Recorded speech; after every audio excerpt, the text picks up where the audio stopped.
ఇదిగోండి ఒక మేడం వచ్చేసి మనకి బ్లౌజ్ స్టిచ్ చేయమని ఇచ్చారనమాట. ఇదిగోండి మీకు చూపిస్తున్నాను చూడండి వీడియోలో. బ్యాక్ పార్ట్ 2 హ్యాండ్స్, ఇంకొక 1 సైడ్ కనిపిస్తుంది క్లియర్ గా. ఇంకొక 1 సైడ్ ఎక్కడ వేయాలి? మిషన్ కుట్టే వాళ్ళకి ఈ పరిస్థితి కొత్త ఏమి కాదు. కస్టమర్ తీసుకొచ్చిన బ్లౌజ్ పీస్ చూసి అయ్యో ఇది ఎలా సరిపోతుంది అనిపించే సందర్భాలు చాలా ఉన్నాయి. అదిగోండి మీకు వీడియోలో చూపిస్తాను కదా, హ్యాండ్ తో ఇంకొక ముక్క పడుతుంది అనమాట. లైనింగ్ కూడా సరిపోలేదు సరిగ్గా. అదిగోండి నా చేతిలో ఇంకొక ఫ్రంట్ పార్ట్ ఉందన్నమాట. ఒక ఫ్రంట్ పార్ట్ వచ్చేసి మీకు అసలు ఫ్యాబ్రిక్ మీద పెట్టి చూపించాను కదా, ఇంకోటి వచ్చేసి నా హ్యాండ్ లో ఉంది. ప్రతి అంగుళం విలువైనదే, కానీ నిజమైన టైలర్ అంటే తన ప్రతిభ అక్కడే చూపిస్తారు. క్లాత్ తక్కువైనా తెలివిగా ఆలోచించి ఒక బ్లౌజ్ ని స్టిచ్ చేయొచ్చు.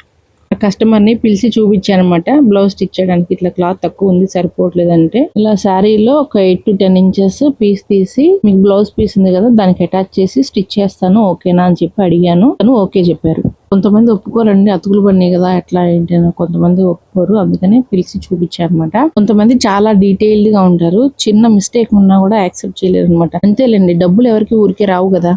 మనకి శారీకి వైట్ బార్డర్ లా ప్రతి ఒక్క శారీకి వస్తుంది కదా అట్లాగా. అది కూడా చూపిస్తాను చూడండి. అది కూడా కట్ చేయలేదు అనమాట నేను. ప్రతి అంగుళం కూడా చాలా ఇంపార్టెంట్ కాబట్టి అది కూడా కట్ చేయలేదు. అది కూడా బ్లౌజ్ యూజ్ చేశాను. అది ఎట్లా యూజ్ చేశాను చూపిస్తాను చూడండి. బ్లౌజ్ స్టిచ్ చేశాను. నేనైతే ఈ విధంగా స్టిచ్ చేస్తానండి. మీలో కూడా చాలా మంది టైలర్స్ ఉంటారు ఈ వీడియో చూసే వాళ్ళలో. మీరైతే ఎలా స్టిచ్ చేస్తారు? అదిగోండి బ్లౌజ్ స్టిచ్ చేశాను చూడండి. ఇంకా హ్యాండ్స్ దగ్గర అతుకు పడింది కదా, క్లాత్ అటాచ్ చేసాం కదా హ్యాండ్స్ దగ్గర, అదిగోండి ఏం కనిపించదు. దానిపైన ఇంకో కుట్టేస్తాం కాబట్టి అదేం కనిపించదు అనమాట. మీకు అది కూడా ఆ కుట్టు కూడా కనిపించకూడదు అనుకుంటే వైట్ కలర్ లేస్ ఒకటి వేసుకుంటే సరిపోతుంది. అదిగోండి బ్యాక్ సైడ్ మీకు ఇందాక నేను బ్లౌజ్ పీస్ లో చూపించాను కదా, వైట్ బార్డర్ నేను కట్ చేయలేదండి ప్రతిసారికి వస్తుందని. అదిగోండి బ్యాక్ సైడ్ అట్లా పెట్టి స్టిచ్ చేశాను అనమాట. బ్యాక్ కింద ఇచ్చిన చూడండి ఇట్లా స్టిచ్ చేశాను.